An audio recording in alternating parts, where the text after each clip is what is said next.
feel like you want to start how you want to finish, right? So when you ask a person why they want to do real estate, they'll say financial freedom or something like that. But there's no way to have financial freedom if you are in bondage, if you are indebted to anybody in any type of way. Like, bad enough we have to pay taxes and we always owe the IRS, but you want to limit what you owe out in the world.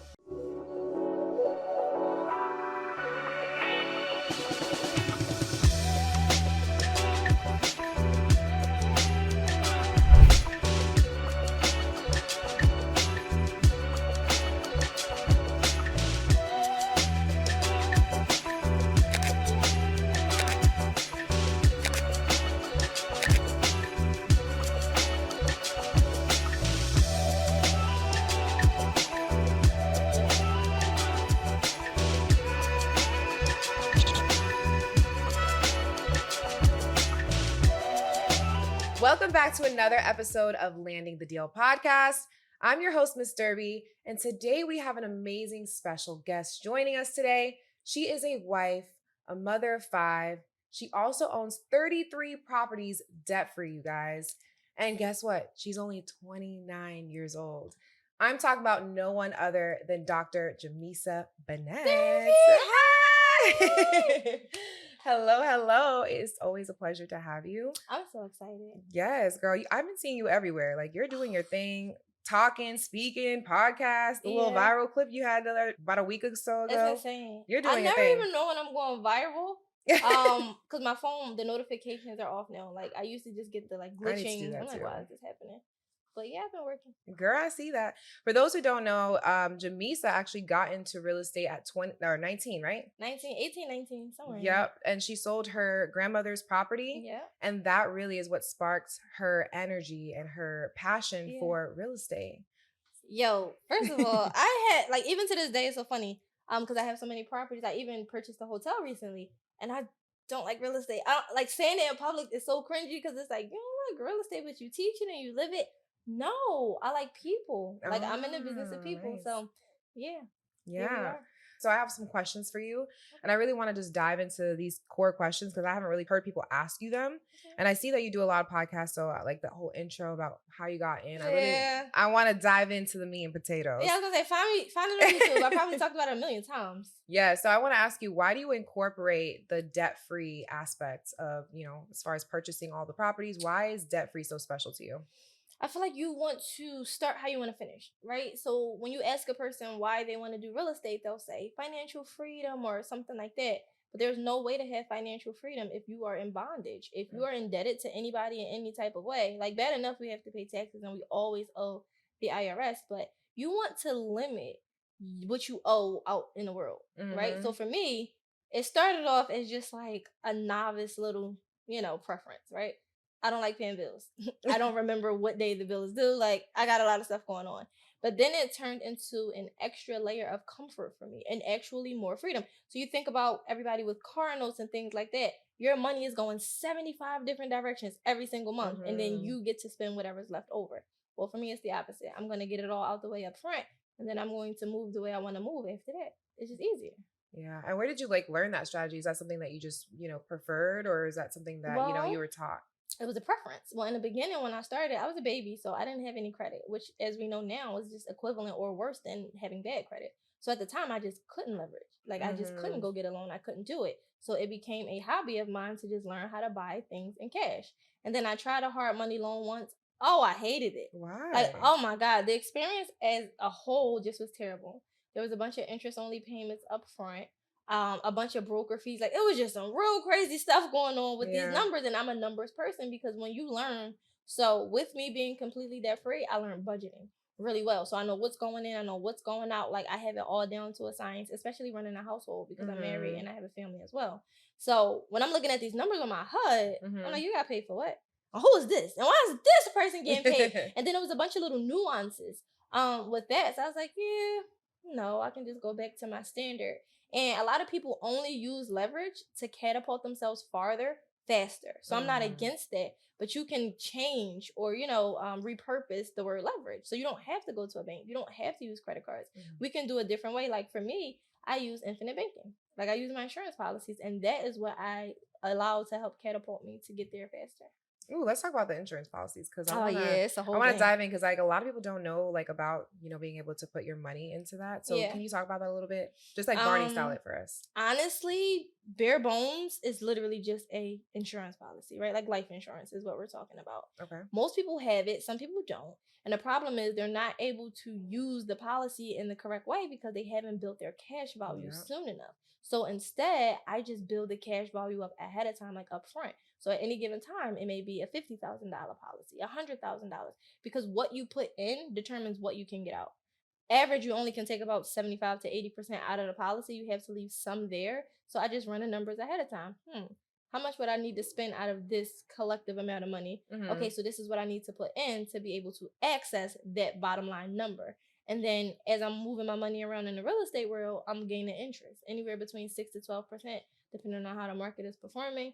And you also get a death benefit. So worst case scenario, Mm-hmm. your kids are still rich. Yeah. Yeah.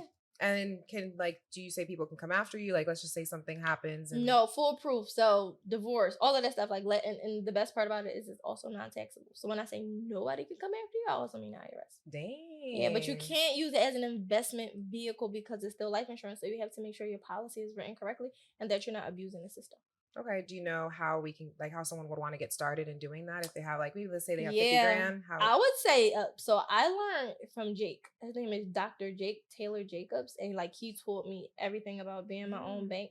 I would say like read a book because he actually has it. It's called the Private Banking Blueprint, I nice. believe. But that's who I go to do all of my policies. Now I'm a licensed agent, but I did it because sometimes you gotta. I have Yeah. clients, right? I have a bunch of athletes and different stuff like that. But I would say go to the source, right? I do Yep. mine my way, but he may be able to help you in a different way because some people have policies already Mm-hmm. and they need to like be bought out of them and those type of things. He can help you with that. I don't specialize in it. I just No. specialize on like starting the policy and how it should be written out. Now, for someone like you who specializes in multiple different real estate strategies, Yeah. what are your top three and why? So I feel like I specialize in one real estate strategy, but then it allows me to purchase multiple different ways. So like auctions and pre-foreclosures, that's my umbrella. That is my Okay. strategy. But Okay. I purchase land, I purchase multi-units, I purchase single family. So that kind of all falls under the umbrella. And if I had to say what my top three preferred auctions would be, I would say mortgage foreclosure for sure, Mm-hmm. because you get what you pay for, right? Yep. Somebody already went through inspection and appraisal for the mortgage, so that you get, a Mm, more put together home. Tax auctions, it varies what you're going to get. Like you never really know. You don't know the last time anybody's lived in it, right? So it could be more deferred maintenance. But I do like tax delinquent auctions just because the numbers are usually much higher. So at any given time, we're getting them 60 to 75% under the market value. So like a win is a win. Even though it's yeah, probably that's true. ugly. I got a $500 house from an auction. Oh, it was terrible, but it was $500. Yeah. And then after that, I would just kind of say those two and judicial sales. I like judicial sales too. But Have you ever played anything around with after tax that is deed? nah. I feel like tax deeds to me, um, your first priority lien holder, and that limits me. In my way of investing, I like speed. Success loves speed. I don't know where I heard that, but it really stuck to me. So Mhm. with tax deed, you're putting a lien on a property, and then depending on the state, you can be waiting anywhere from 1 year to 7 years for the original owner to come purchase it back. That was a waste of my Like time. a redemption period, Yeah, like it's a almost. redemption period. And like Yeah. some auctions, like the ones that I frequent do have redemption periods, but it's more concise and the rules are different. So like Philly, for instance, Hmm. 9 months after the acknowledgement of the deed, the owner of record can come back and say, hey, I wasn't served properly or whatever. But they have to pay you 10% interest on your money. And it's 9 months. It's not like 12 years from now, right? Yeah. And there's certain things they have to give you back your money. Any money that you put into it while they were away, they have to pay you back that. It has to be owner occupied, so it's more regulated. Hmm. Some states don't have those regulations. Like, oh, you're the owner, you want it back, fine. Yeah. No, I love tax deed, y'all. No, Like, I'm not gonna lie, tax deed is where it's at as far as yeah, wholesaling goes.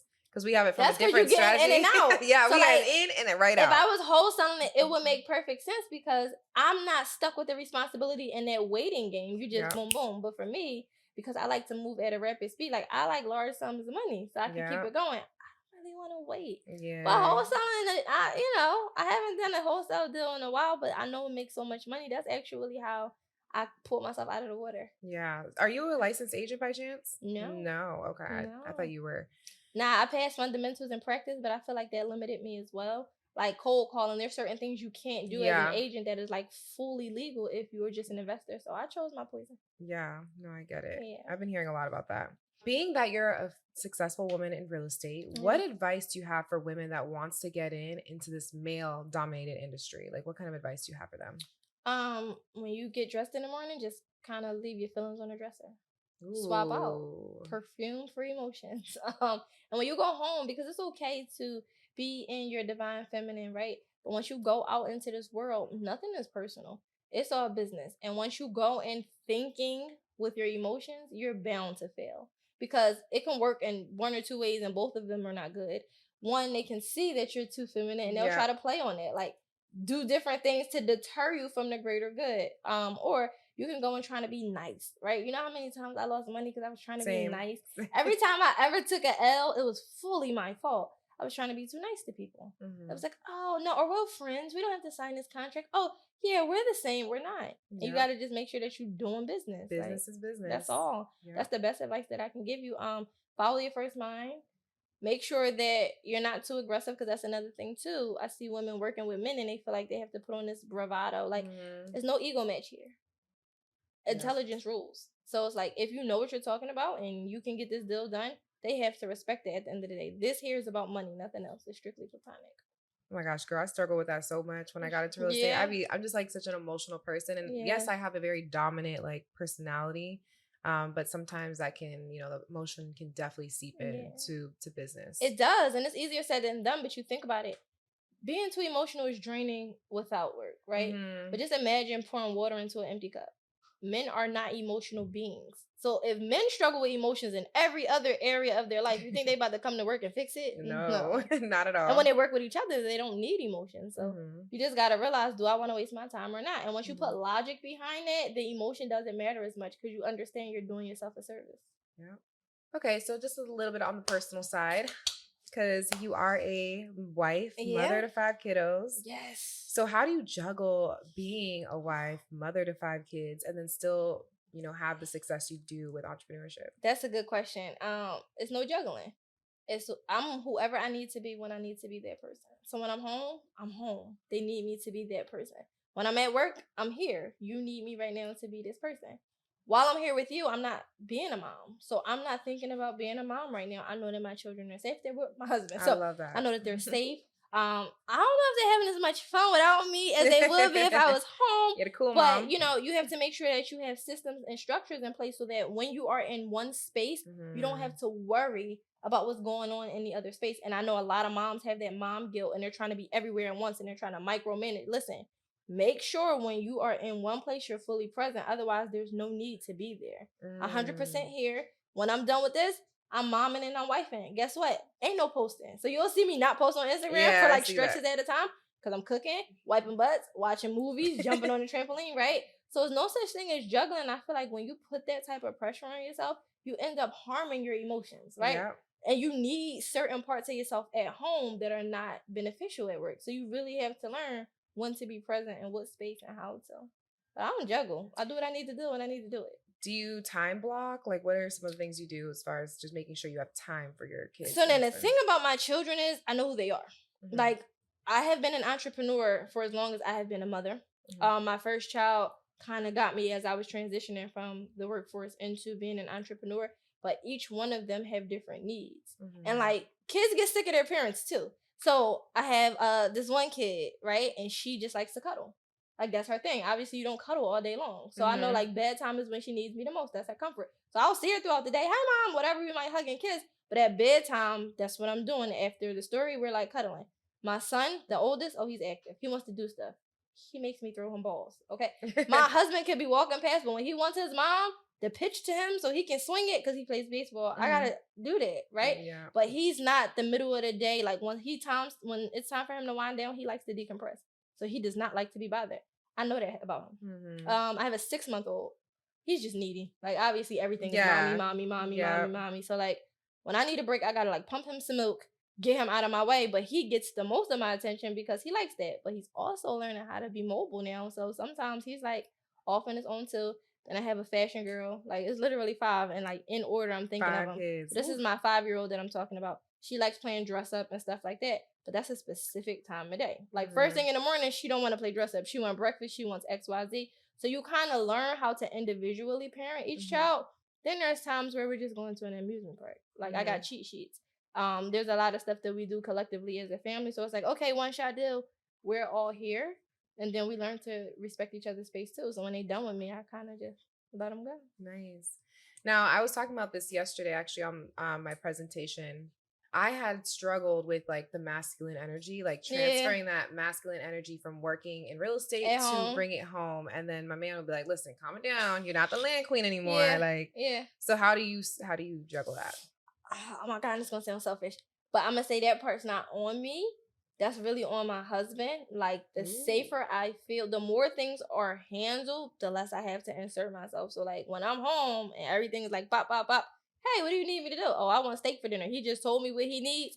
I kind of get that done. I feel like the masculine energy like peeks its ugly head when there's like holes in a situation. So I don't gotta worry about that because when I'm home, I'm safe. Everything's calm. Everything's fine, and I don't really gotta think. I kind of just turn everything else off and take orders. I know it sounds crazy, but that's what it is. Like, my kids want pancakes. Yep. Like, everybody's telling me what to do at home versus when I'm outside, I'm typically telling everybody else what to do. Yeah, so being like submissive almost. Yeah, pretty much, but you have to have something to submit to. Like, there has to be an order of operation. Yep. And I love that because usually my brain is pretty tired. Like, problem solving all the time is like crazy. Now, you know, when you're home, if there's something that requires a collective effort between the two of us, yeah, then we do that. But for the most part, home is home. Like, it's been home for a while now, so we kind of know how things go here. And that's how it is. But the safer you feel in that space, the more you're able to relax. Because dominant and masculine energy comes from you feeling like you need to protect something. Yes. While I'm home, I'm protected, so I don't have to do that. Ooh, I love that.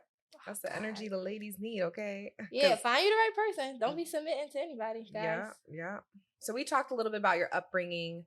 And I know that was, you know, kind of difficult for you. Yeah. What are some of the things that you did to overcome that? Rebel. Like, I'm going to do. So when you think about like the word rebellious and what it actually stands for, they kind of put it in a negative light. But to me, it's like, I'm going to do this in spite of. Right? So despite everything I've been through, I'm going to do this anyway. I'm going to be this anyway. So like the whole point to prove thing came from a place where, statistically speaking, I'm a young mom. I have like, so if you just met a 29-year-old who's like, yeah, I have, you know, nothing else about me. And it's like, yeah, I have 5 kids. And like, obviously I'm not all dressed up or like whatever. You would judge me. So like when it happens now, still hilarious. So like I'm outside, I'm at Target, I'm wherever, even if we're coming from like a movie or whatever. And they just see me, and this is if I'm alone. They see me with a bunch of kids because there's a lot of them, and they like judging. And then I walk up to my Tesla and the door is open and I'm like, okay, guys, get in, right? Yeah. Or like I pull out a Birkin or something and I'm like, yes, like, what did you think, right? So when I think about that, I think about trying to like combat all of the negative connotations surrounding what we look like as people, especially like as a minority woman. It's really important to educate and teach people like, hey, you can speak properly. You can like have a family. You can get married young. You can be successful. Like, just wanting to show them that. And I feel like from a very young age, it was like, oh, no. Especially when bad stuff happens to you and you know that you didn't deserve it. It was a point to prove even then because, like, I don't have to put up with this. Like, this is who I am, right? Yeah. And then it kind of just transferred over into my adult life. Okay. So do you feel like you had, I mean, with some of the stuff that you've been through, do you feel like you had to do like therapy or like any type of healing? Oh, for like... sure. I do therapy now. I used to do it twice a week, and then my therapist thinks I'm like a genius, so I don't need her, and it's crazy because I'm like, no, still fix me. Yeah. Fix me. She's like, yo, you're healed. Leave me alone. I'm like, I just need to vent now. So it went from the like healing part to just now keeping the clutter clean. So you know how you might get a deep cleaning done to your house, and it's easy to reclutter that space. So now it's just like the occasional spring cleaning, and like kind of like getting it out. Like a lot of people don't know. When I say literally in spite of. So I sold my grandma's house, and that's how I got started. And I got so much backlash about it. Like, oh, you sold your legacy. You did XYZ. Oh, how is she teaching? The first day of school has to be how to inherit a property. I said, no, that's the second day. The first day is learning what to do with it when you get it. But yeah, that house that I sold, that was my grandma's house. I was molested in that house. So selling that house was actually quite liberating. Now, obviously, I don't have the woe is me story because it doesn't matter. I turned tragedy into triumph. My grandma passed. I had to make a decision, and I did. But when I listened to people like judge me from the outside looking in, I realized you guys have no idea. Yeah. So actually, selling that house was a good thing for me. Like, believe it or just not. like letting it all go. Bye. Yeah. Like not letting it be a burden or have that. Wait a minute. Bye. You mean nothing. Like I devalue what that house meant to me. at the time, and then I turned it into something great, Mhm. astronomical actually. So Mhm. yeah. That's amazing. All right. So, as someone who's only 29 years old and has your success, is it hard for you to find, you know, quality friends that are like around your age group? Whoa, that is such a good question and a crazy question. In my age group, I don't know. You gotta create some barriers. Most of my closest friends are like 10 years older than Yeah, me. I'm asking you that Yeah, because I have like kind of the same situation. yeah. Yeah. I'm super wise, so I end up like relating more to older people. However, I still have best friends that like we've been friends since we were little.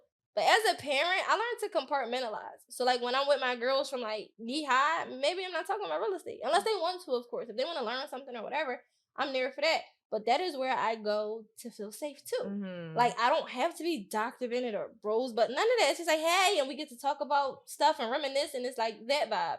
And then you have the people that you meet through work, and then it's like, yeah, we talk about work. Maybe we don't talk about anything personal. Maybe we Mhm. haven't met each other's families, but like if it's time to do a deal, you my girl. Call me, and I'm showing up. And then you have like that core circle, which honestly is just like my mom, my husband, like those type of people. Mhm. You don't really need too many friends outside of that. Like Yeah. a few good quality friends combats everything else, but you have to make sure that you know where to go to get what you need. So if Mhm. I need nostalgia, call in the day ones. Yeah. But if I need some like solid real life advice, I might go to my 10-year older group because we can relate. I need to get to where you are in 10 years. Mhm. I'm here now, and there are certain things that we can connect on, but there's other parts of your life that I can still benefit from because your wisdom comes from experience. So you're more Mhm. wise than I am at the time. But yeah, I mean, then you weed out the people who's trying to use you, but you can feel it. Yeah, It's an yeah, you energy definitely thing, right? can. So it's like meeting new friends. I'm up for it. Like we're friends now. Yeah, yeah. We're friends now. Like you literally came in, no ego, and you took care of me. Like, what do you need? I'm here for you. That's a good person quality. You don't really find that too often. So like you have to use your discernment, of course, because God sends you people. So like I would cry, literally, like cry. Okay. Mhm. God, why is this happening to me? I'm losing everybody close to me. Blah. And at that point, I've been so scarred by the people that I was using. I became so guarded and sheltered. Yeah, And it's me like too. God was sending people. I'm like, oh my God, what do you want? Who sent you? Oh Yeah, my God, what do you yeah. want? Who sent you? And it's like, yo, you ever heard that analogy? Like when the man was drowning and 3 boats went past, but he was waiting for God to come, Yeah. dies and goes to heaven. And he's like, why didn't you save me? He's like, I sent you 3 boats. Yeah. Same thing. Like that was me. I was a drowning guy. God is sending me people because again, we're all spiritual beings, right? Mhm. Obviously, the shell of a body that we have is what, our straw man, pretty Mhm. much. But yeah, just praying about it and not taking every experience on as it's going to happen every single time because you can Mhm. block your blessings like Yes, that. that's true. And then what about, just to like elaborate on that question, how are you as far as like, because when I got into like real estate and started seeing success, I seen Yeah. people coming out the woodworks now, and it's like knowing how to discern Mm. whether they are have good intentions Yep. or they have bad intentions. How did you do that?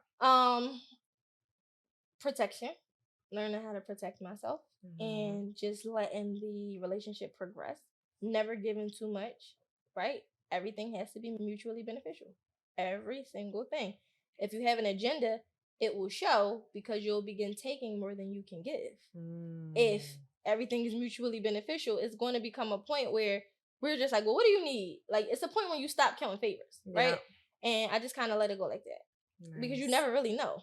But you don't want to prejudge a situation, and you also don't want to be naive. So you just kind of, hey, start the conversation. How is it? And then, let it go. Yeah, It just only takes a few. okay. It only takes a little bit of time I till you was about start to say, seeing the them first time colors. you say no, the first time you don't show up, or Mhm. whatever, the first time you can't help them, you'll see if their behavior changes. Because it's only Yeah. so long that a person can front or pretend to like you. Yeah, this is true. Yeah, I'm so quirky, especially me, my personality. If you like me or you hate me, bad. Oh my God. Yeah. Do you feel like you see a lot of mean girls in the space of real estate, like just like in the coaching or just real estate in general? I would say yes, but it depends on where I'm doing real estate. People with real money aren't bitter and angry. I really got money, so there's nothing that you can come. And it comes from a point of like, I don't want to say arrogance, but more so confidence. When you're in the right space, a person knows who they are, so they know you can't take anything from them. Therefore, you do not pose a threat. So there is no need for them. Again, masculine energy comes from needing to protect or defend. So when I'm Mm-hmm. around a person and it's like that or they're intimidated, it's like you missing something. Something's wrong. Which is Mm-hmm. why they say don't take things personal. Mm-hmm. How they behave with me is a reflection of something internal. So I'm like, oh. And sometimes I'll try to fix what's broken. That's the Virgo in me.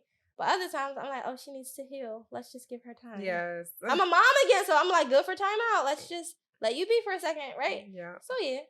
We had a conversation earlier when I was getting you all glammed up. Yeah. Yeah. So you were talking about land and some of the things that you've been able to do or you've been able to learn about land. Can you talk Yeah. about some of the stuff that you've just the creative side of it? Okay, subleasing to a solar wind farm company. Obviously, I talked about owning the Tesla, so we now have a parcel of land where Tesla superchargers are going to be built. Farming, we have had a person do like horse boarding, where they like had horses and they just needed a stable to keep them in. That was crazy. What else have we So wait, done? they leave their horses on the property and they They just do, or when they're doing something, like they'll bring the horses there for like maintenance and care and stuff, because horses don't go to the vet. oh, that makes Vets come sense. to the horses. Yeah, that makes Unless it's sense. like a procedure that needs to be done or something like that. We have done a ton of things. Parking lot, I know I've done that. The I've hay used thing. the bales of hay for farmers. Goodness gracious, I literally wrote out all, it was 101 different things that we did to make money off of land at some point in time. I have to think of it. We've done a lot of different stuff. Like I said, I let people park there. I let construction sites use that for storage before. Can you dive into that a little bit? Just like because I want to make sure It everyone was hears. so cut and dry. They were doing work. It was like right next to land that we owned, and they used it for dumpsters, porta potties, and building materials. Like paid us for it, and it was already just kind of sitting there. What else? Oh my god, I know it's There some was good ones. one Oh, that the said trees. hay. Yeah, the trees. We Yeah. have sold trees to the government so they can make paper. So like cut down a certain amount of trees and like sell it to them. Done it too. Somebody paid to like land a helicopter once. Like it's some crazy stuff that people do. Damn. Birthday parties. We haven't done a wedding yet. I just feel like the aesthetics weren't there for the property that we do have. It's like 512 acres, but it's like ugly, dry land and dirt. But that is something that we want to do eventually. ATV, we've done that. What else did we do? So the hay thing where they cut So the down bells the of hay, the farmers, but that's just like more of a barter system because you don't get paid that much because they are ultimately doing a chore for you. They're cutting the grass, but they turn the grass into bells of hay. Yeah. So that's like maintenance for people who got a lot of land and you don't want to go cut grass because that can be really expensive. Like we have 512 acres, so it's like, bro, nobody wants to pay for that. Yeah, no. But they do use that for hay, so it's mutually beneficial. So again, it's more of a barter system. And how did you find like all the land, like the 500? You said 512 acres. So it's collective. It's not all one stretch. Going outside, networking. My husband, he's like a visionary, so he always has ideas about, oh, we should do this, we should do that. And then where we live is like huge. So we live on a golf course right now. Oh, nice. And everything surrounding it is really big properties with extensive amounts of land. So it's like putting yourself in the right, and I can't say putting yourself because we kind of just ended up there being obedient. I'll say obedience is greater than sacrifice. Yeah. God literally like kind of persuaded us in that direction. Like I used to broker before I became like an angel investor or whatever. I used to broker for hard money companies, and they were literally foreclosing on this one property that an investor didn't pay up on, whatever, and it was in a specific direction. And from the city at that time, we had row homes that were worth like 300,000, 400,000. And I was like, why is this house 5 times bigger and it's worth half as much? Let's go that way. So wait a minute. Hold up. Time out. Okay. I'm only flipping land. So how did you get into like knowing how to use your land to do all of those things? Well, honestly, I didn't know. Everything was situational. Most of like the big business structures that we do have with land was inspired by my husband. So, for instance, he owns an automotive manufacturing company. So, like brake pads, everything you could think of, just for high end like foreign cars, Maseratis, Ferraris, those type of things. And one day he needed a warehouse for storage. So we looking for a warehouse, but we end up finding the land that already had a warehouse on it, as well as it was like a commercial garage or something. And I was like, oh, bang! So now we have that. The parking lot, it was his idea. So in the beginning, I had people who were like parking on it, and I was calling the tow company. So that's how I was originally making money. I didn't want to like get people's car towed, and that's just like a referral fee, so it was crazy. And he said, well, why don't you repurpose that and like make them pay to park there? So bang, that was another stream. And a farming. So he was raised in the city, but his family is like from down south. We still go every year to be with them. They used to like pluck bullets. So they're like big grapes called like muscadines or whatever. He would like farm for fun with his family. So like the farmland and all of that stuff, he kind of bought it about, because I used to only like houses. Yeah. But then when I realized like how productive it can be and how much money you can make with less maintenance, I was sold, because Yeah. houses are a lot of responsibility. Okay, so wait, what's a lot of responsibility and Houses are a lot of and responsibility, what's a guys. little bit easier? Land is very Okay. low maintenance, and Yes. like sometimes it can be twice as lucrative. Okay, Dr. Bennett, so you specialize in helping the beginner become an investor. Yeah. Tell them how they can find you. Well, Rosebud's Investments on all platforms. Both words are plural. Rosebud's Investments. And you can text me. As a matter of fact, since I'm sitting with the land queen herself, Yes. text the word land to 267-419-ROSE. That was a lot of knowledge. I didn't even know that you can do so much with land. Yeah. And I think that's a very beneficial way for others to maybe get into, Absolutely. yeah. And it's not just home builders, there's other options, right? So thank you so much, Jamissa, for coming on You're the Landing the Deal welcome. podcast. And for those who are interested in learning more on how they can work with Jamissa, she has a plethora of ways that you guys can work with her. And I'm sure that by listening to her inspiring story, you guys can also land the deal. So thank you.